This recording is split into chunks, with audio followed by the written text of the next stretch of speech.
My fiancée accidentally left her group conversation visible on my laptop. I saw a message she had typed. He's not really my type, but I had to accept the proposal or I'd be out of the apartment. Her friends advised her to just get through the ceremony and sort the rest later. In a single afternoon, I canceled the reception hall, the gown, and the entire engagement. Now it's her mother blowing up my phone. Buckle up, this one's lengthy. For background, I'm 31, a software engineer at a medical tech firm up until 3 days ago. I was happily engaged to Sarah, 29.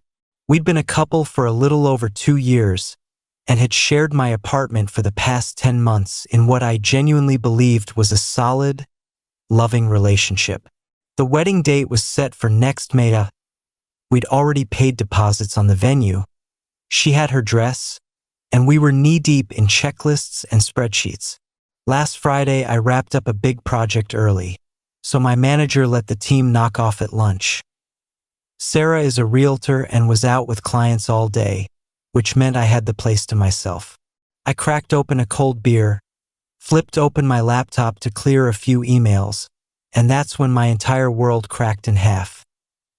Sarah had borrowed my laptop the previous evening to browse more venue photos because her own was on the charger. She never logged out of her long-running college group chat with her two best friends, Taylor and Brooke. I'm not a snoop. Never have been. I was literally about to close the window when my own name jumped out at me. The message was from Sarah, sent exactly 2 days after I got down on one knee. He's not really my type, but I had to say yes or I'd lose the apartment. You know how insane the rental market is right now, and my name isn't even on the lease. My chest felt like someone dropped a boulder on IT. IT only got uglier from there. Taylor, wait, you're actually going to marry a guy for a place to live? Sarah, it's not only the apartment. He's steady, has a solid job, treats me well. You don't find that combo every day. And let's be real, I'm not getting any younger. Brooke, but you're not attracted to him? That seems pretty major for a marriage. Sarah, he's not unattractive, just not what I always pictured. There's no real spark, but maybe that's the grown-up version of love.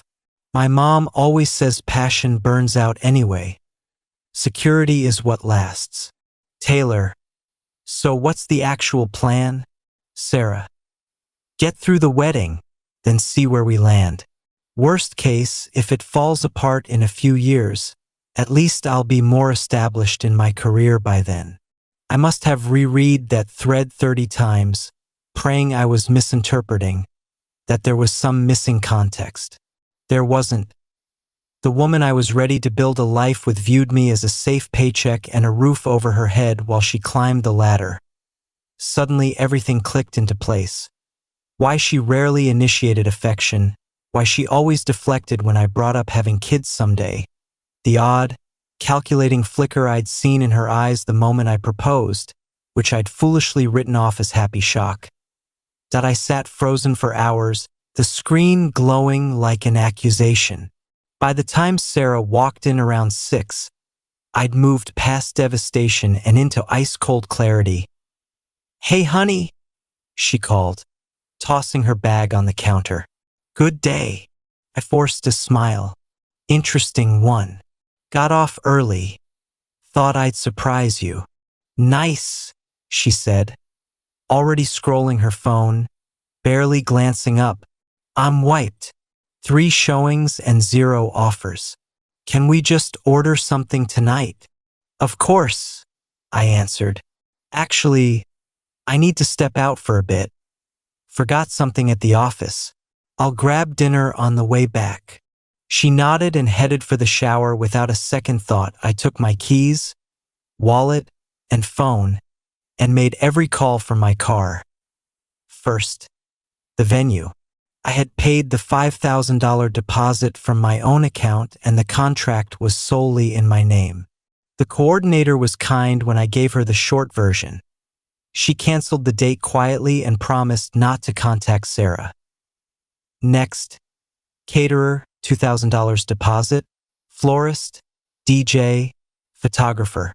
One by one, everything I had booked was gone. Some deposits were non-refundable, some weren't. I didn't care about the money. The ring was my grandmother's heirloom, the one part of this nightmare that hadn't cost me a dime. At least I'd be getting that back. Final call, my landlord. Lease renewal was coming up in 8 weeks. Since only my name was on it, I could renew alone or walk away. Sarah had zero legal claim to the apartment. The irony was brutal that I picked up Ty, her favorite, for one last shared meal. When I walked in, she was curled on the couch browsing wedding Pinterest boards. My stomach lurched. "Dinner's here?" I said, dropping the bags on the table. We ate mostly in silence while she occasionally showed me centerpieces and color palettes. I nodded along until the containers were empty. Then I looked her straight in the eye and said, calm as I could, "You left your group chat open on my laptop today." For a split second, nothing registered. Then recognition hit, her eyes widened, her fork froze halfway to her mouth. "Which chat?" she asked, voice already shaking. "The one where you told Taylor and Brooke I'm not your type, but the apartment made saying yes worth it." Every drop of color left her face. "Alex, I can explain. I've read enough." I cut in. "I spent the afternoon canceling the venue, the caterer, the photographer, everything." Her expression flipped from panic to fury. "You did what? Without even discussing it with me first? Do you have any idea how hard that venue was to book?" That she was more upset about logistics than the fact I discovered her betrayal told me all I needed to know. That I held out my hand. "The ring. Please." "Alex, you're completely overreacting. It was just girl talk." "The ring, Sarah." My tone left no room for argument. She twisted it off and practically threw it at me. "What am I supposed to do about the apartment?" she demanded, tears starting. "Where am I supposed to live?" "Funny, that seems to be your main worry. You have 60 days until the lease is up. I'm sure a smart realtor like you can figure something out." She dissolved into loud, dramatic sobs, the kind that come from ruined plans, not a broken heart. "My parents already paid $3,000 for the dress. It's non-refundable. Consider it tuition," I said. That night, I slept in the guest room while she alternated between crying and yelling into her phone, presumably to Taylor and Brooke. The next morning, I left early and checked into a hotel. I needed space. That was 3 days ago. I'm still here, processing. Sarah has blown up my phone with everything from rage, "How dare you make unilateral decisions?" to desperate bargaining. I was scared. "I do love you. We can fix this." The newest development, her mother leaving long, guilt-laden voicemails about cold feet and misinterpreted private conversations. I haven't answered a single one. I'm meeting the landlord tomorrow to go over my options. But one thing is non-negotiable. This relationship is over. Some betrayals you don't recover from, and learning you were chosen for your paycheck and spare bedroom instead of your heart is definitely one of them. I'll update if anything major happens. But right now, I'm just coming to terms with the fact that the future I thought I had never actually existed. Update 1 week later. Thank you all for the overwhelming support on the original post. Your comments kept me grounded when I started second-guessing myself. A lot has unfolded in 7 days. The morning after everything blew up, I met with my landlord. He was incredibly understanding and agreed to let me break the lease early with only a 1-month penalty if I choose to move, but I don't plan to. He also confirmed Sarah has no legal right to stay. When I finally went back to the apartment, Sarah had switched tactics. The angry victim was gone. In her place was a weepy, remorseful woman who said dumb things to sound cool and was just scared of commitment. For a brief moment, I almost wavered. Then I remembered every time she dodged talks about kids, every time affection felt like an obligation, every red flag I'd ignored because love is supposed to be blind. I need you to move out, I told her. You have 2 weeks. Cue more tears, bargaining, pleading. Eventually she realized I wasn't budging. Her final parting shot. You're going to regret this. You'll never find someone who cares about you the way I did. I actually laughed. Someone who cares about my lease and my salary? Yeah, those are rare. The next few days were tense but manageable. She packed slowly, spending long stretches at her parents' before coming back for another load. I made sure I was out whenever she was there. Then the flying monkeys descended. First her sister with paragraph-long texts about one mistake doesn't define a relationship. Then, unbelievably, Taylor, the friend from the group chat, slid into my Facebook messages claiming I took everything out of context and that Sarah talked about how much she loved me all the time. Sure, Taylor. But the most relentless has been Sarah's mom. The voicemails went from soft guilt trips to outright accusations that I've destroyed her daughter's life over a misunderstanding. Yesterday, I finally replied, Your daughter admitted, using her own words, that she accepted my proposal for housing security and financial stability. I deserve someone who wants me, not my apartment. Please stop contacting me. This morning she showed up at the door in person. Sarah wasn't there. Most of her stuff was already gone. She alternated between crying and lecturing me about how real love isn't fireworks. It's practical choices. I told her practicality is fine, deception is not. If Sarah had been honest about her doubts, we could have postponed, talked, worked through it. The lying is what ended us. She left after telling me Sarah's dad thinks I'm spineless for not fighting harder. Coming from the parents who raised a daughter comfortable using people, that's rich. On the brighter side, I've reconnected with friends I'd let drift while I was wrapped up in this relationship. Turns out several of them had quiet reservations about Sarah. They never voiced at my buddy Chris admitted that at our engagement party Sarah spent more time flashing the ring for photos than talking about a future with me. I've decided to keep the apartment. Great location, fair rent, and I'm not letting anyone push me out of my own home. Sarah has until the end of next week to collect the rest of her things. Anything left after that gets donated. I've also been untangling our digital lives, removing her from streaming accounts, changing passwords, erasing the little ways 2 years of cohabitation we view together. The hardest part is fielding well-meaning relatives and mutual friends who insist everyone has doubts, and you should give her another chance. They don't get that this wasn't cold feet. It was discovering the entire relationship was transactional from her side. I'll update again once she's fully gone and this chapter is sealed shut. For now, I'm just reminding myself that hurting now is infinitely better than finding this out after vows and shared finances.